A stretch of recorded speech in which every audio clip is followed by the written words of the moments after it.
Olá, gente, mais um episódio do Lumen Podcast, trazendo luz a um bom papo.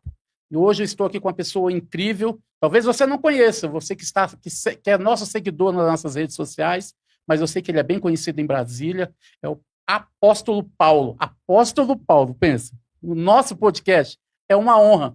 Ele é da Igreja Batista Canaã, Isso. do Gama, mas eu vou deixar que ele se apresente um pouquinho melhor. É uma honra te receber aqui. Eu já via namorando as suas mensagens nas redes sociais há algum tempo, e eu não sabia que você era de Brasília. Daí, no dia que eu fiquei sabendo que você era de Brasília, eu logo entrei em contato, que foi no culto, na homenagem na rede, lá na Câmara Distrital. O senhor estava lá, sentado numa das primeiras cadeiras. Eu falei assim, eu conheço aquele dali, eu sei que é pastor, porque é um evento para pastores, que era o Dia do Evangelho, do pastor Daniel de Castro. Isso. Eu falei assim, eu procurei nas redes e já seguido, eu falei assim, uau, eu vou chamar ele para o meu podcast, vou ficar de olho, porque na hora que ele sair, eu vou atrás dele. Na hora que eu dei uma piscada, eu já não estava lá, eu fiquei procurando no plenário, já estava no finalzinho, no vídeo, falei assim, e agora? Eu conheci uma pessoa que te conhecia, me passou o seu nome, ou aliás, o seu telefone, aí eu liguei para você. E hoje você está aqui com a gente. Que honra. Fala um pouquinho do senhor aqui, se apresente melhor, porque eu fui assim de uma forma bem econômica, porque eu sei que você vai ter muito mais riqueza em estar se apresentando do que eu. Ok. Essa câmera aqui está à sua disposição. Ok. Falo para ela ou falo para você? É um bate-papo a três aqui. Ok. Então, tem uma multidão nos assistindo. Quando eu tiver, porque eu gosto do negócio mais pessoal do que impessoal aqui. Então, eu tenho 55 anos, nasci em Brasília. Sou casado há 33 anos. Uau. Com a Dulce, minha esposa, a apóstola Dulce. Temos 3 filhos. Temos o Matheus, que tem 29 anos, é engenheiro.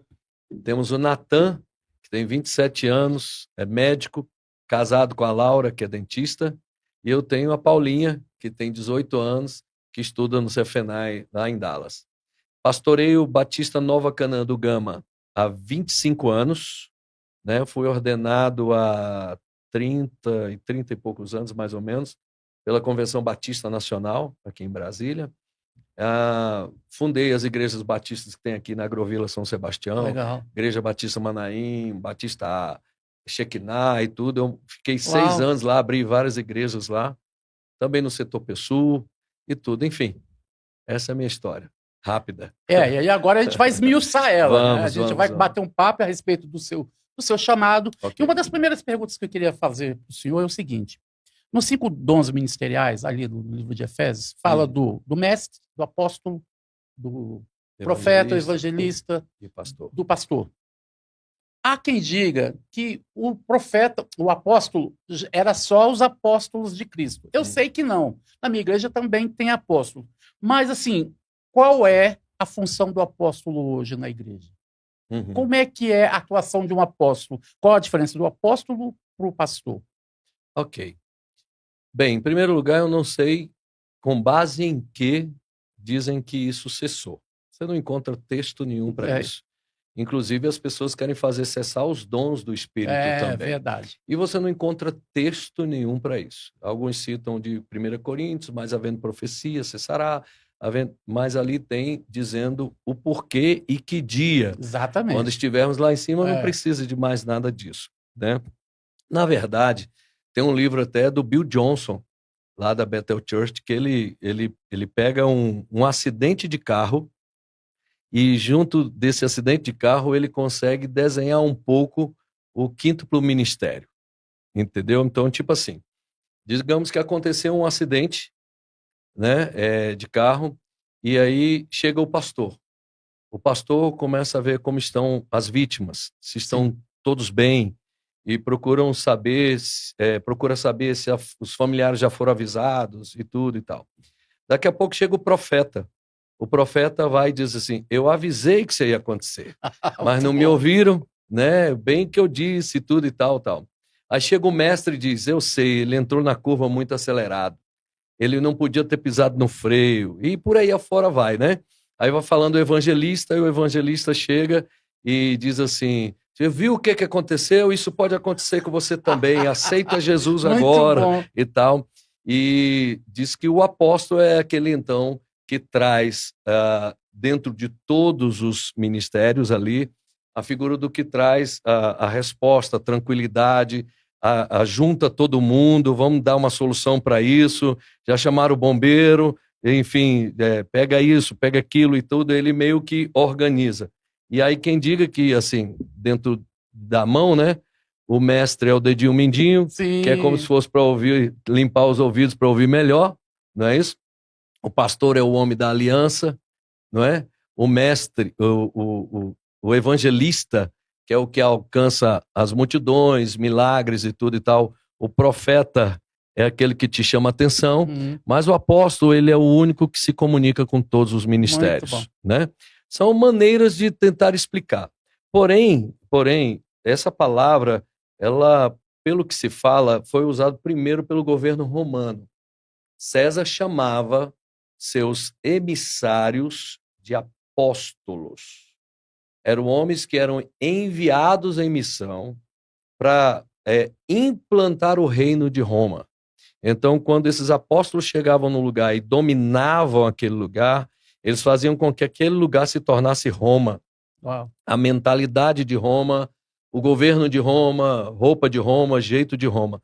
Então, quando Jesus diz que iria enviar os apóstolos, aqueles homens sabiam exatamente o que ele estava dizendo. Vocês terão que ir para os 4 cantos da terra e trazer o reino dos céus.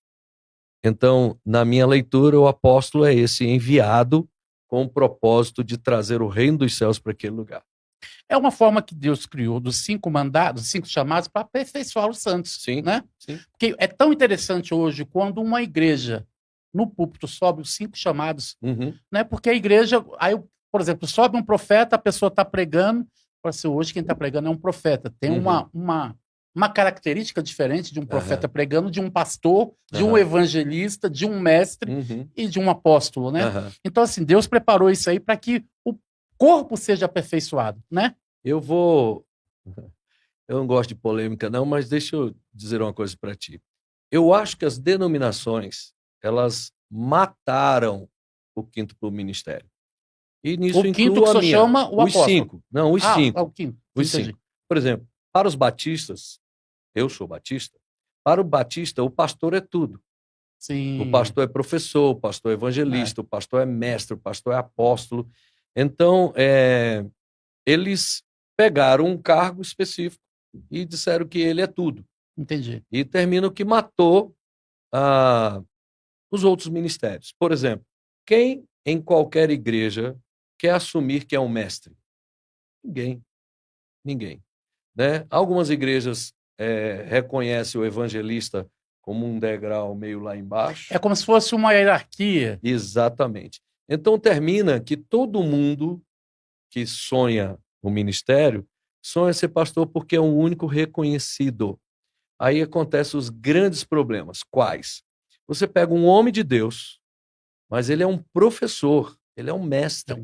Então a igreja dele vai ter as características de um mestre, que geralmente não é grande, não expande, porque ele não tem suas inclinações evangelísticas, ele é um mestre, é um ensinador. A igreja dele é uma igreja até bem doutrinada, mas muito pequena, sem muito crescimento, nem nada. Então, o que acontece? Tem muitas igrejas onde nós temos um administrador pastoreando, nós temos um evangelista pastoreando, nós temos um mestre pastoreando, e aí nós temos igrejas com esses conflitos, desde a liderança até o seu rebanho. Isso é uma leitura muito particular. Mas né? eu tenho a mesma leitura Entendeu? do senhor. Então eu acho que as denominações, elas alejaram o quíntuplo ministério. Então é um sonho toda a igreja ter um apóstolo, um evangelista, um mestre e um profeta. É um sonho. Inclusive, a igreja primitiva, ela existiu e continuou crescendo com os 2 ministérios mais citados eram profetas e mestres. Você não acha alguém ungido pastor no Novo Testamento. Mas, enfim, tá bom por aí, porque senão... Não, mas que as pessoas... esse gancho que o senhor deu é muito bom, porque, por exemplo, meu ponto de vista também, eu acho que quando um mestre está na posição de um pastor, ele vai ser muito bom para ensinar. Mas ele está sofrendo por estar no ofício errado, e a igreja também está sofrendo, porque não tem um pastor, uma pessoa ali que deu assistência, vai saber ensinar. Exato. O senhor pensa da mesma forma? Exato, penso. O profeta também. Pois é. O profeta vai ser muito bom em corrigir, assim, apontar, vamos colocar assim, o exemplo que o senhor deu dos 5 dedos, né? Mas, assim, na hora do pastoreio, na hora, assim, do lado do pai, vou colocar... Do apacentar. Do apacentar é a palavra. Exato. Vai sofrer faltar. as ambas partes, né? Então, assim, quando a igreja, os 5 dons passam pelo púlpito, é muito bom porque há uma riqueza, né? Por exemplo, eu às vezes estou ministrando e sinto no coração que Deus quer curar. Eu vou e chamo um dos discípulos que eu sei que tem unção para isso e tem ministério para isso. Eu chego e chamo eles e digo assim, ó, Deus quer curar hoje. Entrego na mão deles. E acontecem muitas curas. Eu tenho uma escola de ministério na igreja. Não sou eu que dou aula nela. Eu não gosto de dar aula. Não adianta, não é a minha pegada. Mas eu tenho pessoas apaixonadas por isso e você precisa ver como eles se encontraram lá, né? O problema, na minha opinião, é que não existe muito holofote em cima dos outros ministérios que não sejam o pastoral. E eu até hoje pago caro, porque eu fui ungido apóstolo, acho que há 18 anos atrás, e todas as vezes eu tenho que me explicar. O que é isso? Ainda mais com esse nome, Apóstolo Paulo, aí fica pior, entendeu? Mas eu não me esquento mais, não me preocupo com isso, eu sei a unção que carrego, a responsabilidade que carrego, e agradar. Eu tenho um famoso aí nas redes gospel que diz que apóstolo bom é apóstolo morto. Nossa. Eu me admiro muito de um pastor, um reverendo, né? Que ele é sensacionalista, ele acha que isso já acabou. E aceita o nome de reverendo, que você não encontra na Bíblia em lugar nenhum, reverendo. Mas, assim, é impressionante como o próprio povo destrói aquilo que é bíblico, né? Tá lá escrito, tá lá. Não foi inventado, né? Tá lá. Tá lá. E é para existir um aperfeiçoamento dos santos, quer dizer, até que Jesus volte. Exatamente. Se não tem mais apóstolo, não poderia ter mais pastor, não poderia ter mais mestre, porque como é que exclui um? Exato. E como é que escolhe um? Exatamente. Então, isso é tão claro, né? Assim, na minha opinião, Tá escrito, se tem escrito, só obedece, né? Há princípios na obediência que trazem grandes benefícios na apóstolo. Então, tá escrito, não vamos questionar. Eu queria saber, por exemplo, o senhor é seminarista, o senhor fez seminário. Fiz. Inclusive com um amigo em comum. Sim. Foi meu pastor, um amigo, um mestre. Homem de Deus. Homem de Deus, pastor Keison Abe Veloso. Um beijo, pastor, te amo. Amém. Meu amigo de longas datas. Tirávamos férias juntos. Então, enfim, família, é reino, né? E o senhor fez seminário. Como é que o senhor vê hoje pessoas assim que acham que não é necessário uma boa escola para você poder saber o que você está fazendo em um púlpito, por exemplo, um seminário? Antes de dar essa resposta direta, eu preciso construir uma coisa aqui. Por exemplo, quando perguntaram a Jesus, em Mateus 24, quais os sinais da vinda dele, quando é que ele restauraria a glória de Israel e tal, Jesus não respondeu nenhuma das perguntas. Jesus só falou para ele assim, eu quero que ninguém vos engane. Então, Jesus não estava preocupado em falar escatologia com eles. Bom. Apesar de falar posteriormente alguns sinais, ele disse, minha preocupação é que ninguém vos engane. Existem vários textos falando sobre apostasia, coisas dos últimos tempos. Tá. Então, eu acho indispensável o estudo da palavra, indispensável. O crente tem que se apaixonar pela palavra, tem que amar a palavra. Eu, todos os dias, ao acordar e ao deitar, isso é regra, é lei. Eu termino de ler a Bíblia e continuo, termino e continuo. Eu não tenho aquele lei em um ano. Não, eu não paro. né? Terminei a leitura dela agora em novembro, já estou em Juízes e assim vou sem parar a vida inteira. Tá.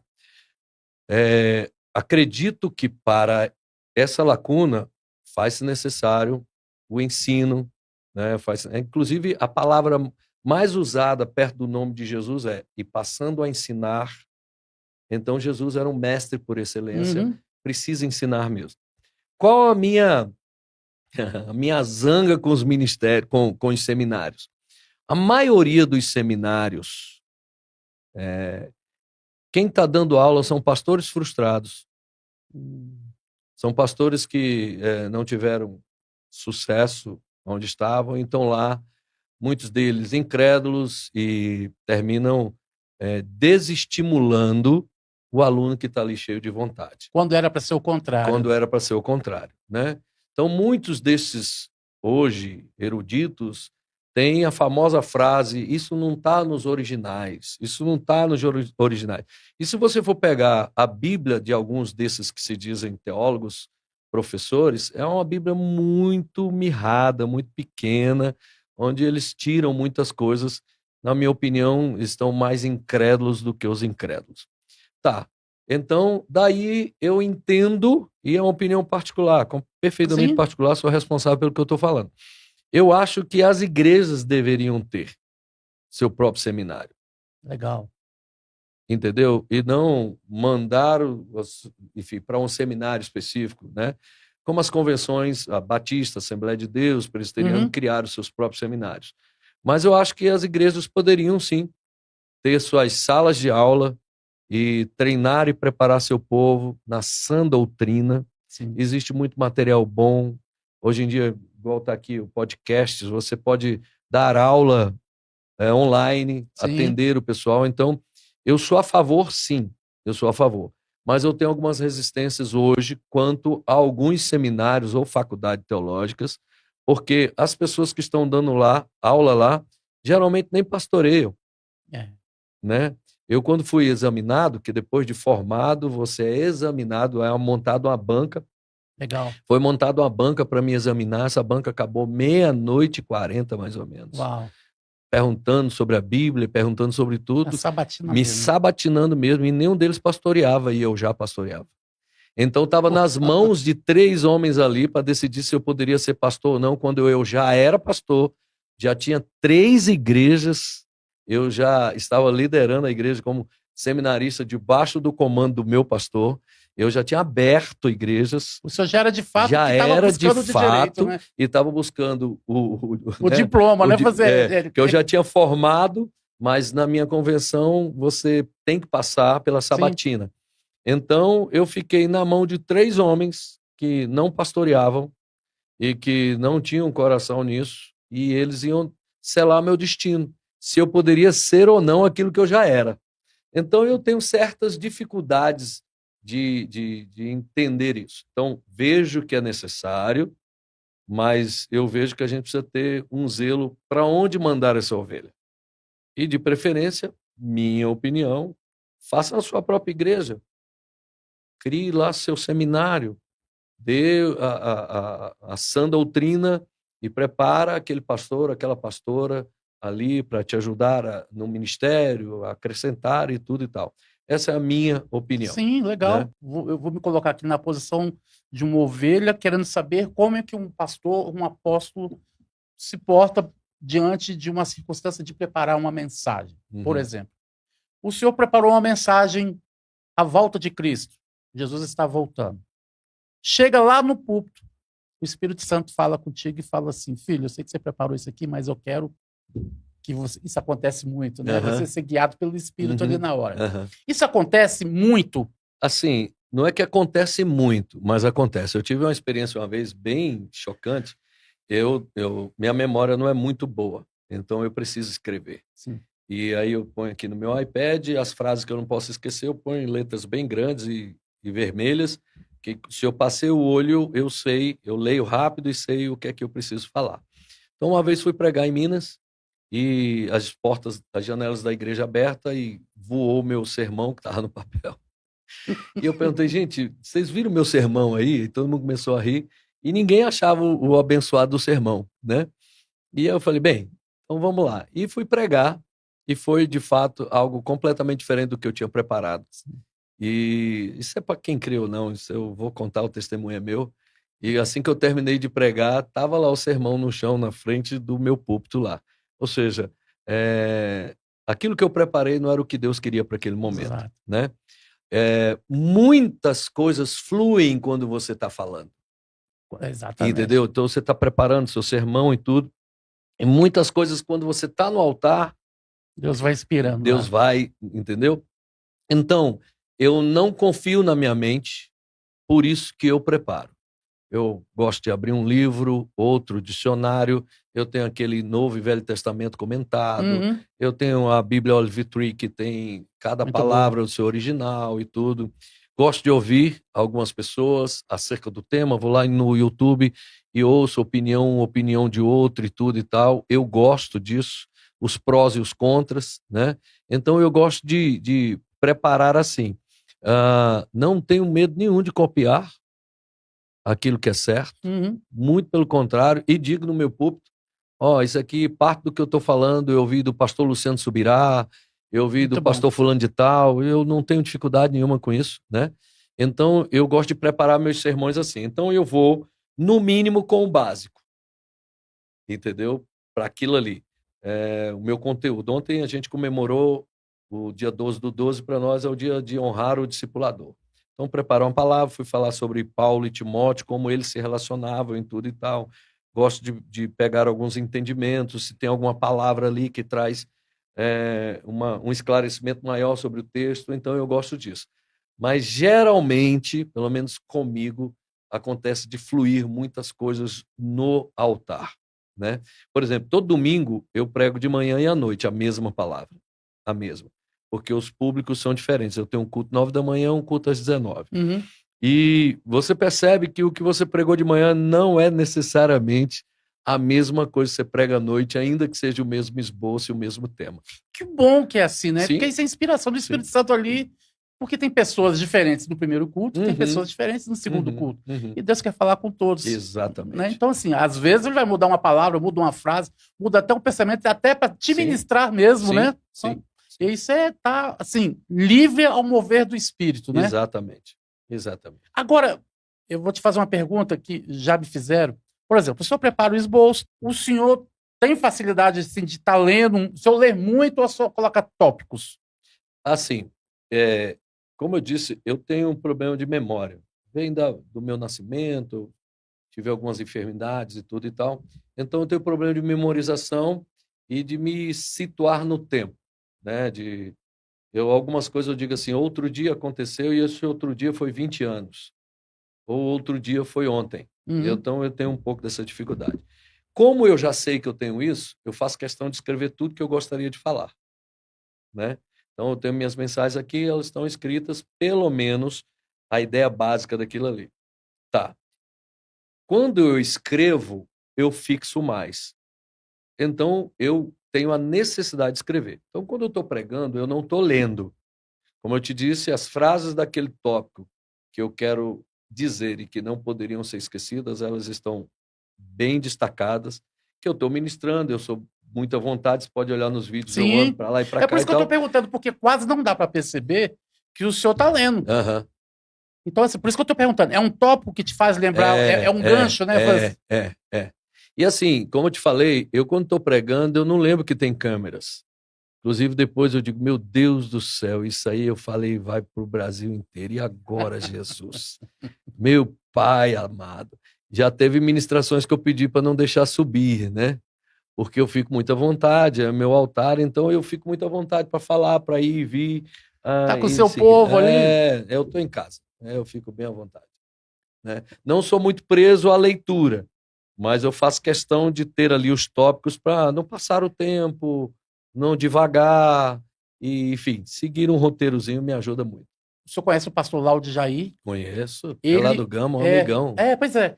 Uma vez ele foi pregar na Batista Filadélfia e ele chegou para o pastor Case e falou assim, qual desses sermões? E passou um monte, assim. E eram páginas e páginas. Eu falei assim, tu vai lembrar de cada um desses? Se eu escolher esse aqui, Ele falou assim, não, eu abro lá e vou pregar. Eu falei assim, mas esse tanto de coisa aí? Eu falei assim, não, eu bato o olho e leio. Mas você vê ele pregando, a gente não percebe que ele está lendo. Eu falei assim, é uma técnica que ele desenvolveu. E é claro que quando você pega naquela mensagem, naquele esboço, muita coisa vai voltando, porque o espírito já está trabalhado no espírito, já está guardado na mente, e as coisas depois... Pastor Lau, ele é sensacional. Ele é. Ele é sensacional. Ele tem uma qualidade, ele coloca tudo em PowerPoint, não sei se é bem esse aplicativo ainda, e coloca na tela tudo que vai dizer, e cada frase que está ali escrita, ele vai discorrendo sobre ela e tudo e tal. Eu fui aluno do pai dele. Pastor Jair. Pastor Jair. Foi meu pastor também. Pois é, ele foi um dos melhores professores que eu já tive, de homilética. Então, o Lau, vou te falar, ele tem uma herança muito boa. E o Lau ministra muito bem. Ele teve ministrando na minha igreja há uns meses atrás, você percebe isso, ele já leva no formato, o pessoal da mesa põe no telão, então de maneira que cada tópico o pessoal está acompanhando e ele vai explicando, é muito bom. Cada um tem seu jeito, né? Exatamente. Cada um tem seu jeito. Eu já vi um pastor dizendo para mim que, enfim, ele tem, segundo ele, não sei quantas mil mensagens, ele chega e ele sente o ambiente da igreja. Uau. E mediante o ambiente da igreja ele ministra aquilo que o Espírito de Deus direciona ele. Eu sei que vai ter quem concorde, quem discorde. A questão não sou eu quem decide como Deus usa as pessoas. Exatamente. Pode não ser igual a mim e isso não me importa. Só isso. O que eu acho importante nisso aí, apóstolo, é que precisa existir um preparo. Sim. Um bastidor. Sim. Por exemplo, Deus jamais vai te inspirar a falar sobre uma coisa que você não sabe. Tem que estar dentro. Ele falou assim, eu quero que você... Lembra que você estava lendo sobre isso, eu ministrei no seu coração sobre isso. Fale sobre isso. O texto bíblico diz que o Espírito fará lembrar, não diz fará adivinhar, né? Exatamente. Então, para lembrar, você tem que ter visto, pelo menos, né? Então, se eu for na mosca agora. Tem que ler, pelo menos ler e tudo. Eu consulto, eu leio, eu gosto. Um pastor que não lê, ele dá fadado ao... Não vou dizer fracasso, mas um teto muito rápido na cabeça dele. O nosso auditório hoje é cada dia mais exigente. Eu sou um homem de 55 anos. Quando fiz o segundo grau, uau, extraordinário. Na minha época, segundo grau era um luxo. Entendeu? Fazer uma faculdade na minha época era um sucesso. Hoje, quando se passava em faculdade era festa. Exatamente. Hoje, quem não tem uma pós, não tem nada. Então, o auditório que está sentado te ouvindo, ele é um pouco mais exigente. Principalmente em Brasília, se eu perceber isso. Sim, sem dúvida, sem dúvida. E o apóstolo Paulo não foi mais usado do que os outros à toa, não. Ele falava vários idiomas. Ele passou 14 anos estudando, diz lá em Gálatas. Ele mergulhou, ele era profundo conhecedor de tudo que falava, né? Então, eu acho que quem tem mais, né, quem tem mais cultura, ou quem se apaixona, mergulha, estuda, medita de dia e de noite, foi o que o Senhor falou para Josué para poder ter sucesso, são pessoas que têm mais facilidade de serem usadas por Deus. Sim. Por outro lado, eu acho que aqueles mais limitados são os maiores geradores de heresias. Verdade. Às vezes bem intencionados. Sim. Mas, enfim, sem estudo falam besteira. E quando eu falei assim, de Brasília, não querendo dizer que Brasília é o povo mais inteligente do Brasil. Não mesmo. Mas é porque Brasília tem um concentrado do Brasil todo aqui, porque aqui é onde a maioria dos concursos são gerados daqui. Então vem gente do Brasil todo para cá. E estudam muito para passar no concurso. Logo, a renda per capita de Brasília é a maior. Exatamente. O índice de formados aqui também é maior. Então, não é que seja um melhor. Até porque Brasília ainda não tem sua característica própria. Exatamente. Né? Brasília é um amontoado de todos os estados aqui. Então, eu uma vez ouvi um pastor falar que Brasília era a cara do céu, porque gente de todos os povos. Então... é por aí. É por aí. Você não tem como falar mal de um nordestino, que a sua igreja é Você pode estar falando goiano, mineiro e tudo. Eu sou filho de nordestino, pois né? Minha esposa mineira. Então, assim, a igreja em Brasília é uma igreja de muitas culturas. Tem muitas misturas aqui, né? Tem. E é um povo que veio para passar em concurso. A maioria deles vieram para passar em concurso. A capital era no Rio, quando vieram muita gente para não perder o emprego público. Então, é por isso também que hoje, uma curiosidade, a maioria do povo brasiliense torce para times cariocas. Por quê? Porque a capital veio de lá. Guanabara. Então vieram quem torcia para Flamengo, para Botafogo, para Vasco. É claro que hoje tem gente que torce para Cruzeiro, um monte de coisa aí, mas a maioria Sim, times do Rio, porque a capital era lá e veio para sim, cá, sim. os funcionários de lá, vamos colocar Exato, assim, né? exato. Pastor, como é que é lidar com o povo na hora, agora quando você está pregando, ou em um atendimento, com as pessoas que estão com depressão? Eu vi um vídeo muito interessante, só falando sobre depressão, Uhum, sobre ansiedade, uhum. e eu queria que você falasse um pouquinho aqui, porque eu acho que até dentro da igreja hoje, isso é um mal que ataca não só fora da igreja, mas dentro da igreja também. Qual o conselho que você daria para essas pessoas que estão, se já não estão com ansiedade, quase entrando numa ansiedade, ou já estão numa depressão? Ok. Esse vídeo meu, ele está aí com quase 1 milhão de visualizações só na minha página, fora outras páginas. Na verdade, vamos lá, não fui eu quem criou essa história. Que a depressão é problema com o passado, Sim. o estresse é excesso com o presente, a ansiedade, o medo, coisa parecida, o pânico é problema com o futuro. Uhum. Quando você conversa com um deprimido, a conversa dele é o ontem. Ele não tem perspectiva de futuro. Então, as marcas, as feridas, estão todas no passado, né? Você pega personagens deprimidos na Bíblia. Jonas era um dos piores. Toda a conversa dele era: me mata, quero morrer, me joga no mar. Ele era um deprimido. Você vê Davi, em algumas circunstâncias, orando: quem me dera asas, eu fugiria, voaria, fugiria. Então, você encontra Elias, que acabou de vencer uma das maiores batalhas, se tranca dentro de uma caverna e por aí afora vai. Então, assim, eu vou dizer 2 tempos. Eu trabalhei com libertação há muito tempo, quando jovem, e eu achava que depressão era obra do diabo. E depois eu fui perceber que não necessariamente era uma obra do diabo, mas era sim, como hoje é considerado, uma doença, uma Uhum. enfermidade. E que ela tem tratamento, às vezes a reposição hormonal já ajuda, muitas coisas. Apesar de eu não conhecer ninguém nesse mundo que tenha sido curado com remédio de um problema de depressão. Então, nessa minha fala na igreja, eu estava dizendo o seguinte, que como a depressão é um problema com o passado, quando você desenvolve um coração grato e que você começa a agradecer a Deus e é capaz de ver até nas suas perdas a bondade do Senhor. Por exemplo, eu tive que enterrar meu irmão mais velho. Ao invés de eu ficar brigando com os céus porque Deus levou meu irmão mais velho, eu tenho condições de agradecer a Deus por todos os anos que Deus me deu condição de viver com Pelos ele. bons momentos, Então né? eu posso mudar a minha visão da coisa em cima do mesmo problema. Sim. Perdi meu pai, eu tinha 12 anos de idade, então tive algumas perdas. Já experimentei a depressão há 22 anos atrás. Fui no médico, quando ele disse assim: você está deprimido? Aí eu pensei: poxa, estou cheio de demônio. Foi uma guerra para minha vida. Tomei remédio por muito tempo e até que um dia eu tomei uma decisão, foi: peraí, que tipo de homem de Deus sou eu? E resolvi me reposicionar em relação ao problema que eu estava enfrentando. Nunca mais tomei remédio na minha vida. Foi um posicionamento. Estou dizendo para ninguém jogar remédio Sim. fora, não ouvir médico. Isso foi a minha experiência. Então, a depressão é um fato. Ela realmente existe, é uma doença. Dói, machuca, né?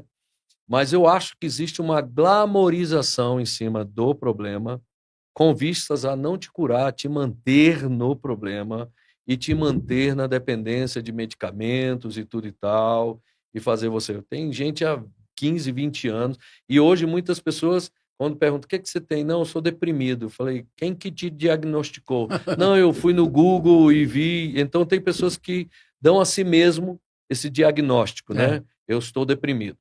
Então, a depressão é um fato, né? E que acredito que ela é muito mais bem tratada quando você se reposiciona, reconfigura essa informação dentro de você. E aí, então, você tem condições de sair desse sentimento, de sair de todas essas situações. Então, todas as vezes que eu vou atender alguém que tem esse perfil, vou conversando com ela até descobrir o gatilho disso. Uhum. Ao descobrir o gatilho disso, que foi que iniciou isso, eu procuro reconfigurar com ele a maneira de ver essa situação, né? Sim. A maneira do olhar dele em relação a isso. Porque quando você muda o seu olhar em relação às coisas, você muda dentro de você. É verdade. entendeu? E nada melhor do que ela mesma enxergar o problema, Sim, né? e é só ela. Na verdade, você mais pergunta do que dá respostas, Uhum. né? Como você está se sentindo, por que que você está se sentindo assim, quando foi que... Deixa eu te contar um fato. Eu era pastor em São Sebastião ainda, aqui na Agrovila, pastor da Igreja Batista Manaim, foi eu que comecei do zero, comprei terreno, construí e tal, tudo. E um dos pastores da minha congregação me ligou dizendo assim, pastor, tem uma mulher endemoniada aqui. E eu fui lá, a mulher estava toda descabelada, suja, parecia mesmo uma mulher de rua. E quando fui orar por ela, ela gritou como se estivesse endemoniada e eu ouvi o Espírito de Deus dizendo para mim, não tem demônio aí. Aí eu assustei, não orei mais, esperei o culto terminar, chamei os familiares e perguntei, falou, apóstolo, pastor, ela estava no HPAP, ficou um tempo lá, foi medicada e tal, tal, tal, tal. E aí eu perguntei assim, quando foi que isso aconteceu? Ela, pois é, pastor, ó, não toma banho, não come, fica na rua, já internamos, ela saiu e tudo e tal. Eu falei, tá, mas quando foi que isso começou? Aí disseram assim, quando o marido dela deixou ela. Aí tal. Da hora, eu vou dizer mais uma vez, a experiência é minha, Sim. não preciso que as pessoas acreditem, eu estou Hum. só passando. Quando eu fui conversar com ela, eu falei assim, você pensa que vivendo como um lixo que você vive, seu marido vai ter pena de você? Quando Uau. você andava bonita e cheirosa, ele te trocou por outra? E agora você acha que ele volta para casa, você vivendo um lixo desse jeito? Você acha que ele vai ter dó de você agora, quando ele não teve, quando você se cuidava? Levante-se, vá tomar banho e vá comer. Ela levantou, foi tomar banho, comeu, e na outra semana estava com a gente no culto adorando o Senhor. Show. Então, assim, eu não estou dizendo que todo mundo você faz isso, Sim. né? Mas eu estou dizendo que ela foi com HPAP, eu estou dizendo que ela foi medicada, estou dizendo que fizeram, acompanharam de tudo, né? Tem N situações que aconteceram nos nossos atendimentos pastorais e que houve uma mudança real, real, de pessoas que tentaram suicídio, de pessoas que queriam, de fato, destruir suas coisas, sua família, seu tudo. Então, assim, eu acho que existe uma glamorização dessa doença, Uhum. né? Existe uma glamorização. E não existe, para mim, os remédios que tem aí, no prático, é o seguinte, bota para dormir, né? Então, essa é uma leitura... Talvez até para não dar tanto problema. E aí a tendência é, doutor, não estou melhor, não estou melhor, e o doutor só aumentando A dose. a dose. É. E dificilmente atendendo as pessoas como deveriam ser Tá atendidas. cuidando do sintoma, não a causa. Então é uma opinião particular de um leigo, e estou aberto para quem quiser xingar, isso é tranquilo, mas eu costumo ter resultados interessantes nos atendimentos pastorais, nos problemas conjugais, de várias situações que você vê. E o outro problema, para mim, ainda em cima disso, é pior. Qual? O mundo de hoje está dando nomes de doença para pecados. O cara rouba, ele é cleptomaníaco. Verdade. O cara adultera, ele tem um transtorno compulsivo, obsessivo, não sei o quê. Quando eu dou um nome de doença para um pecado, eu não preciso me arrepender. Eu tenho esse problema e Entendeu? verdade. Então eu não preciso chegar diante de Deus e me consertar. Porque eu vou pedir perdão a Deus por ter gripado, por estar com uma doença mortal. Não, Deus, me perdoe porque eu estou com câncer. Ninguém vai pedir perdão a Deus por estar doente.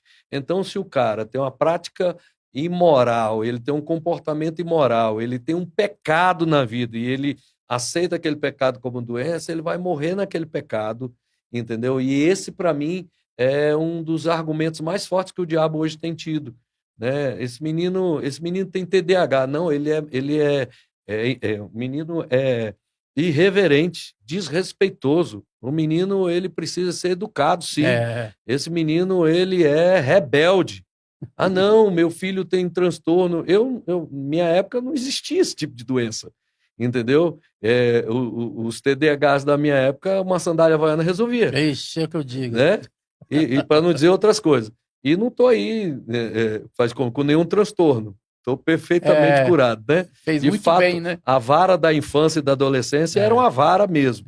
Então, eu acho que nós estamos pegando rebeldes e dizendo que eles têm TDAH. Nós estamos pegando pessoas desrespeitosas e dizendo que ela está estressada, né? Então, é um campo muito delicado, em que eu sei que as pessoas, quando ouvirem isso, vai ter o que falar, mas é uma maneira muito particular de pensar, entende?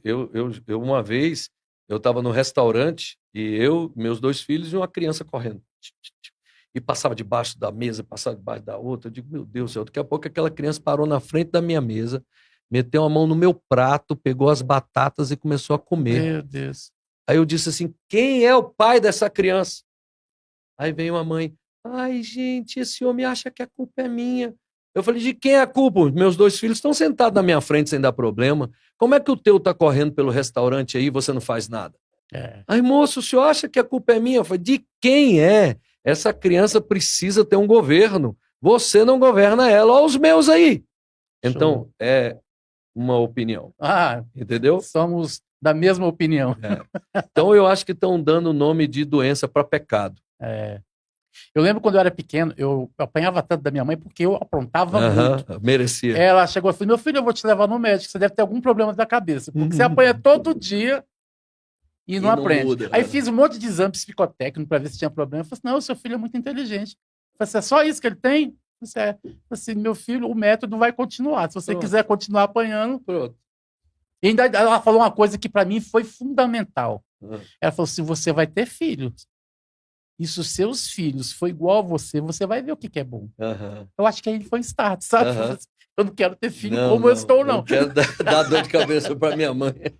Aí, sabe, eu acho que, sabe, o start, tipo assim, eu tenho que mudar, porque senão eu vou ter problema com os meus filhos. Então, assim, essa questão da correção é fundamental hoje em dia. Sim. Eu acho que a expressão de amor, o amor que tem hoje, ele é um amor irresponsável. Esse negócio de você sentar com a criança e dizer assim, filho, papai te ama. De fato, o amor é um sentimento muito elaborado para uma criança saber entender o significado dela. Então, enquanto não há o conhecimento, o conceito total disso, ele precisa saber que tem alguém que manda. Sim, com certeza. E pronto, acabou. E ele se sente amado com os limites estabelecidos, né? Se sente mais seguro, né? Ele acha que ali tem proteção. Então, nós estamos vendo uma geração bem estranha sendo levantada aí. Queria que você falasse um pouquinho da ansiedade também. Assim, explorar o senhor aqui no máximo. Não, é porque assim, são só opiniões, né? Claro. Ok. A Bíblia manda lançar sobre Deus a nossa ansiedade.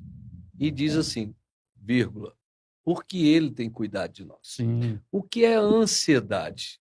Inclusive diz que é o degrau para a depressão, né? Mas o que é a ansiedade? É sofrer por antecedência. Tá. Então, tentando traduzir de maneira mais clara possível. O que é um ansioso? É um inseguro quanto ao futuro. Sim. Então, quando a Bíblia manda, lancemos sobre Deus a nossa ansiedade, porque Ele tem cuidado de nós, faz-se necessário entender que, se você tem fé que Deus cuida de você, por que você está ansioso? Então, uma vez eu disse no meu púlpito e disse o seguinte, o ansioso é alguém que não tem fé.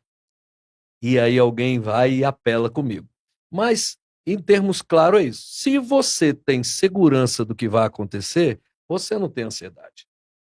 A ansiedade é todo aquele sentimento antecipado e de insegurança quanto ao resultado. Mas se você, por mais que não saiba que resultado dará, mas tenha certeza da presença de Deus, imagina o apóstolo Paulo no barco que estava afundando, né? Preso, acorrentado e tudo.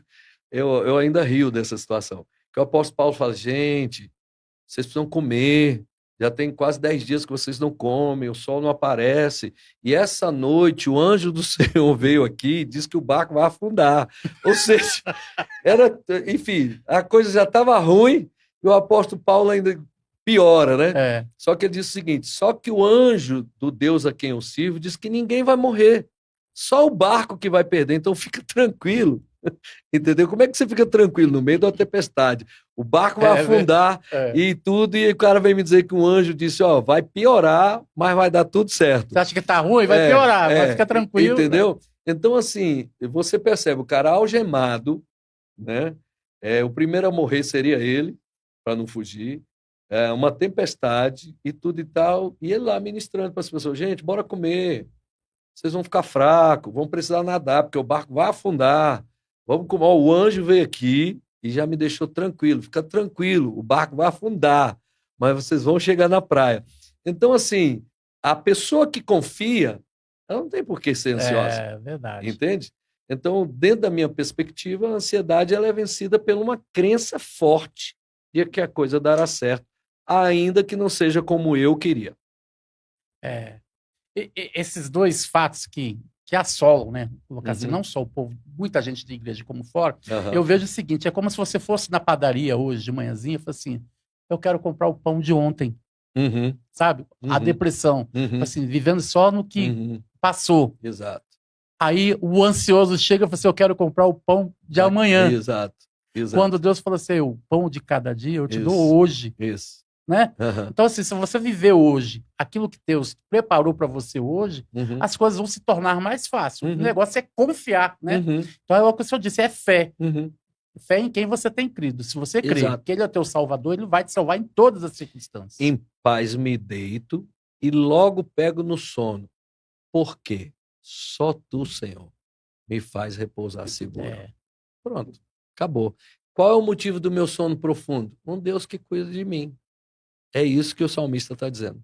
É verdade. Os 7 montes da sociedade, eu não sei se você já ouviu falar, mas, por exemplo, a política, a igreja, a religião, as artes.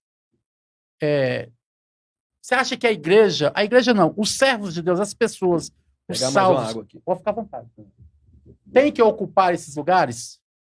Assim, eu acho interessante, já ouvi sim, tem alguns amigos que são ferrenhos defensores, né, dessa teoria. Eu acho, não, eu tenho certeza que, por exemplo, se a Câmara dos Deputados está em trevas, precisa ir luz para lá. Não adianta eu ficar daqui jogando pedra lá. Então, se lá não tem ninguém que teme a Deus, está na hora de ir alguém que teme a Deus para lá. Aí talvez a gente volte para o quíntuplo ministério. Não é um lugar para mim, porque Sim. o meu chamado é mas eu tenho ovelhas que são administradores Sim. e que fariam um excelente trabalho. Mas qual o problema? A igreja quer votar em mim. E aí me tiram do púlpito, onde eu deveria estar, para ser deputado. Eu não quero ser deputado. Eu não quero ser senador. Eu quero ser o conselheiro deles, o pastor da vida deles. Eu quero abençoá-los, direcioná-los, orar por eles, jejuar pela vida deles. Mas eu não quero ocupar essa cadeira porque eu já ocupo, no meu entendimento, o lugar do meu chamado. Sim. Mas tem Muito muita bom. gente na igreja capacitada para isso. Sim. Então, eu acredito sim. Eu acredito que cada um desses setores deveria sim ser ocupado. Por exemplo, a gente tem um Supremo Tribunal que, com todo respeito, enfim, os caras não temem a Deus nenhum.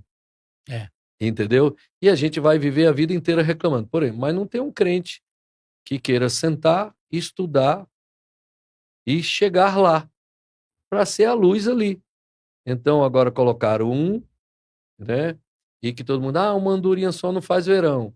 Enfim, mas às vezes por causa de um só, como foi o caso da Rainha Esther, que foi colocada lá no palácio e conseguiu salvar a nação inteira. Talvez seja comece por por isso que aí. eu fui chamado, né? No momento certo, no oportuno. Para isso Deus te colocou aí.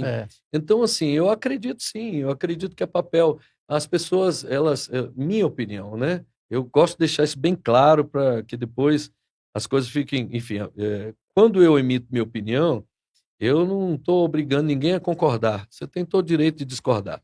Então, na minha opinião, eu acho que a igreja tem que ocupar todos os lugares. Isso. Todos os lugares.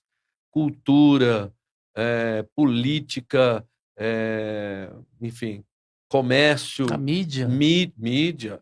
A gente perdeu muito espaço na mídia. A mídia hoje houve uma época em que o mundo, quem mandava no mundo é quem tinha um grande exército, depois quem tinha muito dinheiro para comprar um grande exército, e hoje quem manda no mundo é a mídia. Ela destrói a imagem de um cara em segundos. Exatamente. E ela constrói a imagem de um cara em segundos. A mídia é poderosa. Tinha que estar na mão da igreja. Exatamente. Eu também acho. Eu acho sim. Eu acho que essa ideia dos 7 montes é uma ideia. Eu só não sei se a maneira como a gente busca conquistar esses 7 montes é a maneira que deveria estar sendo. Nós somos muito divididos nas opiniões. Quando chega na época da política, há um debate, enfim, as igrejas não têm maturidade, na minha opinião, para lidar com isso, porque alguns colegas, quando vão apoiar alguém, estão apoiando pensando no seu curral e não na sua cidade. É, Não querendo bancar o Lindão, não, mas toda época de eleição é aquele tanto de gente procurando a gente. é verdade. E aí, apóstolo Paulo, como eu posso ajudar o senhor? Eu falei, de jeito e maneira nenhuma. Eu já tenho tudo que preciso, não preciso da ajuda do senhor em nada. Mas cada buraco que o senhor tapar na minha cidade vai ajudar a mim, minhas ovelhas e todo mundo que anda nessa cidade. Se o senhor iluminar as ruas da minha cidade, colocar lâmpadas lá, o senhor vai beneficiar a mim, as minhas ovelhas e a todos os moradores da cidade. Eu, particularmente, não preciso de nada do senhor. Não preciso de um prêmio, de uma ajuda, de um cargo, não preciso de nada.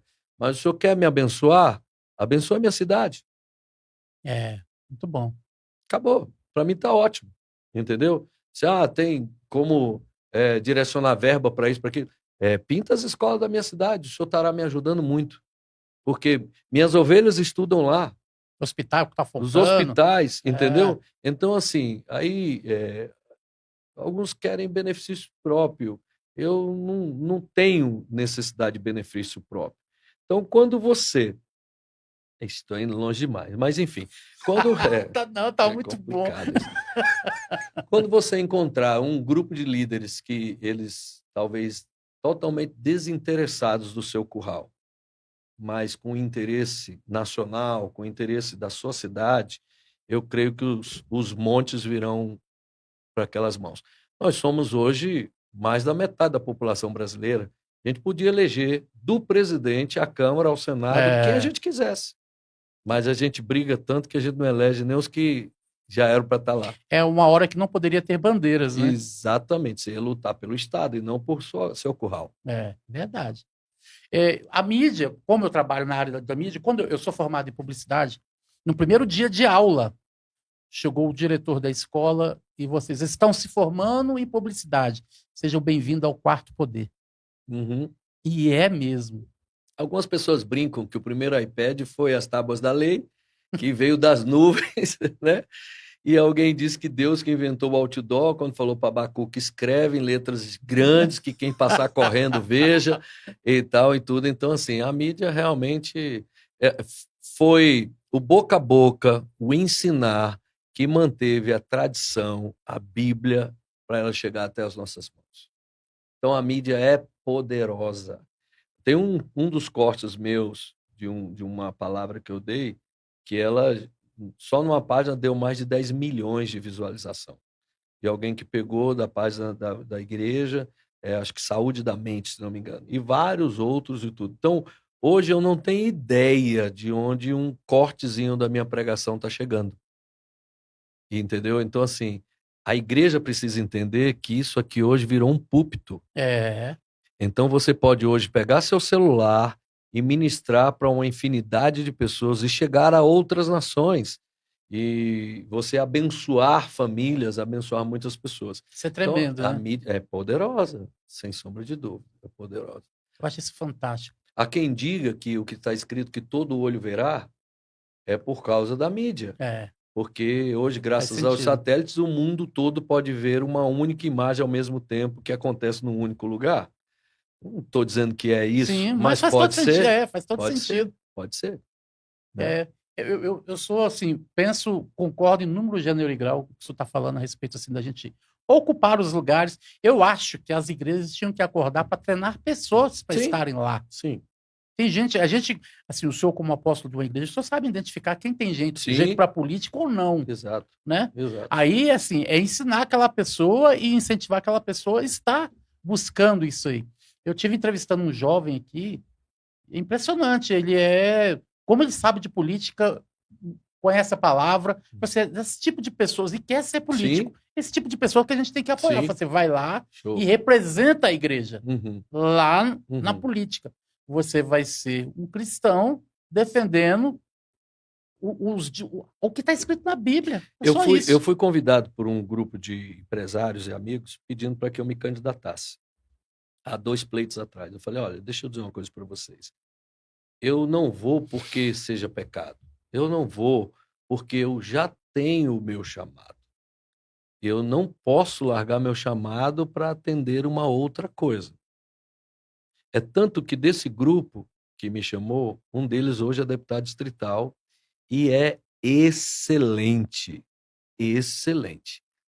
O cara está fazendo um excelente trabalho. Então, se eu me lanço a isso, eu poderia hoje estar eleito, mas minha igreja é órfã e eu, que recebi uma unção para uma coisa, estava atuando em outra Em coisa. outra área, é Poderia verdade. deixar de ser uma bênção para ser um problema. Eu lembro uma vez que perguntaram para um pastor, assim, pastor, a gente quer te lançar como um candidato à política, tal, tal. Insistindo muito dele, ele falou uma frase que me marcou. Ele falou assim, eu não posso deixar de ser representante de Deus para ser representante do povo. Uhum. Eu achei isso fantástico. É. Ele entendeu o que ele estava fazendo. Eu brinquei, como eram amigos, eram inclusive pastores, eu disse assim, cara, como é que eu vou andar para trás, vou deixar de ser ministro para ser deputado? Para com isso. Mas é exatamente. É você Isso saber é onde brincadeira. você está e o que você está fazendo. Sim, sem dúvida, Né? sem dúvida. E saber que o que você está fazendo é grande. Sim. Né? É Sem muito dúvida, grande. sem dúvida. Não é Eu um cargo não- do deputado que é maior que um cargo de um apóstolo, de um pastor. Não, é cada um na sua função, exercendo Exato. aquilo ao Eu não tenho qualificação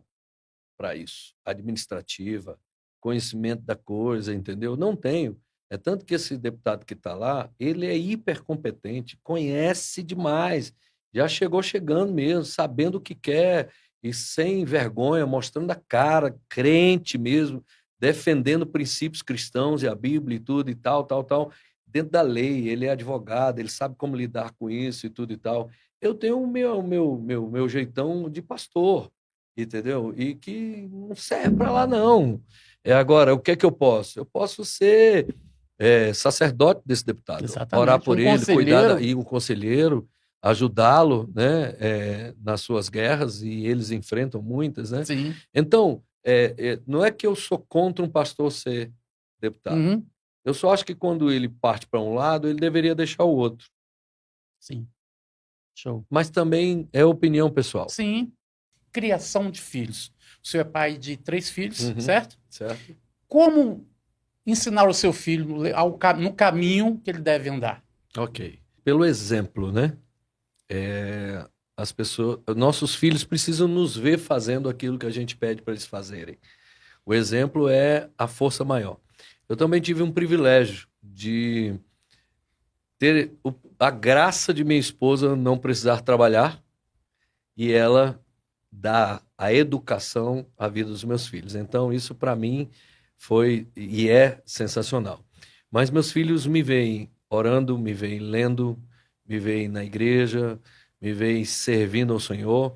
A gente se ama intensamente mesmo, né? Como já disse, a gente meus filhos me chamam de paizão, e aí paizão, e às vezes estou lá, deito na cama onde eu tô, e tem 29 anos, um 27 que é casado, e enfim. Então, para mim, mais do que qualquer ensinamento, é o que você vive. Eles precisam ver Os você exemplos, vivendo. O né? exemplo, exatamente. E tem aquela frase, né, que palavras convencem, mas o exemplo arrasta. Exatamente. É bem isso mesmo, né, hoje em dia, né? Estão todos na igreja, são meninos excelentes, apaixonantes. Eu amo profundamente meus filhos. Já algum casado já? É o do meio que é médico, ele é casado com a dentista. Já vai fazer 5 anos agora, dia 15, que é casado. Já é vovô? Ainda não. Já tá doido para ser vovô já. Eu tô com um bebezinho lá em casa lá que ele tá pagando o preço de ser meu neto. Há quem diga que ser vô é melhor do que ser pai. Minha mãe diz isso. Minha mãe diz isso. Dizem que é a recompensa do pai não ter matado os filhos quando tava... Eu já tô dizendo, está na hora de eu testar neto, porque os filhos de vez em quando dão umas dorzinhas de cabeça. É verdade. Muito legal. Pastor, que papo rico. O senhor é uma pessoa muito agradável. Obrigado. Percebi, não só agora, mas quando o senhor prega, existe muita unção, muita graça de Deus. Eu tenho certeza que aonde o senhor está querendo chegar, quando chegar lá, você vai ver que o horizonte se expandiu, vai ter muito mais coisas para Amém. galgar, porque Deus dá sempre infinitamente mais. Amém. E eu sei que quando a pessoa tem um coração entregue à obra é do tamanho que Deus determina, não o nosso tamanho. A gente fala assim, tá bom, Deus fala assim, não, tem mais, tem mais. E eu vejo isso na vida do senhor. O senhor é uma pessoa muito que agrega. Amém. Quando eu vejo o senhor pregando, eu vejo que o senhor, que nos cortes quase não mostra a plateia, ali a igreja, o corpo, né? Mas eu vejo que as pessoas devem ficar ligadas no que o senhor está falando, porque quando a gente assiste um corte seu, a gente vê vida saindo. Isso é a melhor coisa que tem. Amém. Obrigado. Então, assim, eu espero que o senhor alcance, assim, os sonhos de Deus. Não vou nem dizer os seus sonhos, porque os seus sonhos perto dos sonhos de Deus eles se tornam pequenos, né? Exato. Mas que o senhor, os projetos de Deus na sua vida sejam completos, nada faltando. Nada faltando. Amém. E eu quero te agradecer pela sua visita aqui. Obrigado. Eu sei que vai ficar em mais visitas, porque é muito bom receber pessoas agradáveis. Com prazer. E pessoas que a gente sente a unção, a graça. Eu tenho certeza que muitas pessoas vão ser abençoadas, como eu já estou sendo. Existe uma unção, uma capacitação de Deus aí que atrai pessoas. Amém. Tem Que pão bom. do que sai da sua boca. Que bom, que bom. Isso Então, é ótimo. isso é muito bom, isso é Ótimo. gostoso de bater papo. A gente poderia estar conversando aqui por muitas horas, mas acho legal quando a gente vai fechando por blocos, porque a gente cria nas pessoas o desejo de eu quero mais. Exato, né? exato. Aham. Mas a gente tem um costume aqui que a gente não termina sem um ato que eu peço para as pessoas fazerem aqui. Primeiro eu quero que o senhor fale as suas redes sociais nessa câmara aqui. Ok. Como que as pessoas podem estar te conhecendo? Então, eu pastoreio lá no Gama, Igreja Batista Nova Canaã. A página da igreja é IBNC, que são as iniciais, né, de Igreja Batista Nova Canaã. IBNC 12. Você acha no YouTube, IBNC 12. E também no Instagram, IBNC 12. No YouTube, IBNC TV. Você acha todas as ministrações que fazemos na página da igreja no YouTube. O meu Instagram, ele é orgânico, eu nunca paguei nada, e está chegando aos 61 mil seguidores. O meu Instagram é AP, de apóstolo, né? AP, Paulo, Gomes. Esse é o meu endereço do Instagram. Que legal. Quem diria que o apóstolo Paulo hoje tem um Instagram? Olha como ele evoluiu. São as mídias. Olha. É a igreja alcançando as mídias. Tá vendo aí? E é só o começo. É verdade. Se só chega a 6 milhões, 10 milhões de pessoas te Amém, assistindo ali, amém, que possam ser amém. abastecidas porque Com a que sã doutrina, é o que eu Amém. quero, sã doutrina. Agora, antes da gente encerrar, Aham. o senhor vai usar essa câmera aqui para fazer uma declaração de amor para sua esposa. Eita, é fácil. Meu Deus. Dulce, eu tenho 55 anos, 33 anos de casado, com 3 de namoro, são 36. Mais da metade da minha vida contigo e todo o resto da minha vida com você para sempre. Mãe dos meus filhos, a mulher que me conhece por dentro e por fora, a mulher da minha aliança, que eu amo, e como tenho dito nos últimos dias, nossos filhos cresceram, agora é só nós dois. Prepara as malas e vamos viajar. Te amo. Uau! Olha, tá vendo? O Lumen também existe declaração de amor dentro de um podcast também. Com certeza. A gente prima muito aqui pela família. E eu sei que o senhor faz parte de uma igreja de uma família estruturada. E por que não encerrar isso como uma declaração de amor? Sim. Os brutos também amam. Os brutos. Porra, é essa. E nessas câmeras aqui, ó, nessa central, a gente se despede. Quero agradecer a vocês todos que estiveram com a gente até agora.